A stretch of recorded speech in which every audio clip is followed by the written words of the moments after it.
Hey folks, how you doing? So I noticed something on my hatching time incubator here.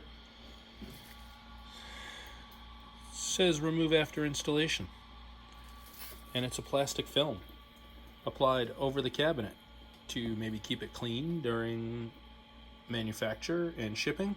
So yeah, if you remove it after installation, it looks like that. If you leave it on, it looks like that. Note of caution: the serial number sticker was applied over that plastic sheet, at least in this case, but I think we're okay.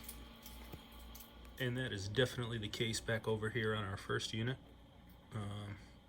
So if I'm going to remove that plastic, I'm going to remove my stickers and their stickers. You know, after so many years in the military, I've heard it and I've said it so many times, but there goes my attention to detail. I should have spotted that. Right there. Plastered all over the side of the cabinet. Remove after installation.